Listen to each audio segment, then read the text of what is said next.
समाज को स्वीकार नहीं। अजित पवार ने बताया कि परिवार को छोड़ना एक गलती थी। महाराष्ट्र के मुख्यमंत्री अजित पवार ने पार्टी और परिवार को विभाजित करने में अपना गलती को एक बार फिर से स्वीकार किया है। इस बार उन्होंने एक पार्टी नेता के बेटे को अपना चाचा के खेमे में जाने और अपने पिता के खिलाफ चुनाव लड़ने से रोक राज्य के मंत्री धर्मराव बाबा आत्राम की बेटी भाग्यश्री जाहिर तौर पर शरद पवार गुट में शामिल होने और आत्राम के खिलाफ हरेरी में चुनाव लड़ने के लिए तैयार है।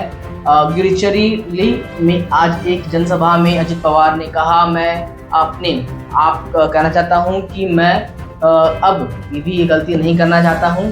अपने पिता के साथ हो रही इस चुनाव में कोई भी अपनी बेटी से उतना प्यार नहीं कर सकता जितना कि पिता करता है। ऐसा करके आप अपने ही घर में दरार पैदा करेंगे। उन्होंने कहा कि यह कार्रवाई सही नहीं क्योंकि यह समाज को स्वीकार नहीं। उन्होंने कहा, इस संदर्भ में हमें भी अनुभव प्राप्त हुआ है और अब मुझे भी अपनी गलती समझ आ गई है तथा इनमें से स्वीकार करता हूं कि पिछले साल अपने चाचा शरद पवार की राष्ट्रीय कांग्रेस को तोड़कर भाजपा एकनाथ शिंदे की शिवसेना से हाथ मिलाने वाला पवार जूनियर ने लोकसभा चुनाव के बाद अपनी गलती के बारे में कई टिप्पणी की है और उनकी पार्टी को करारी हार का सामना करना पड़ा था।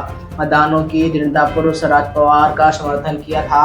न केवल उनकी पत्नी सुनित्रा पवार अपनी चचेरी बहन सुप्रिया सुले से भी साथ बरामदी से चुनाव हारी थी, बल्कि पार्टी का उनका गुट उनके द्वारा लड़े गए 4 सीट से केवल एक ही सीट जीत पाया था। और पिछले महीने श्री पवार ने स्वीकार किया था कि अपनी बहन के खिलाफ अपनी पत्नी को खड़ा करना एक गलती थी।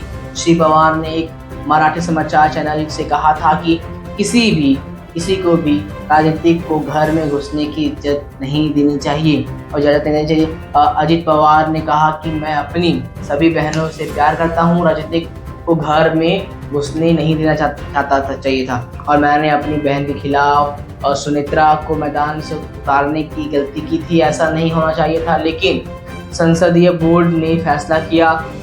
अब मुझे लगता है कि यह गलत था। इसमें संभावित मेल मिलाप की अटकलें तेज हो गई है। आपका इस पर क्या कहना है, कमेंट जरूर बताएं। मैं था आपका होस्ट तुषार, आप मेरे चैनल भारत। दोस्तों धन्यवाद।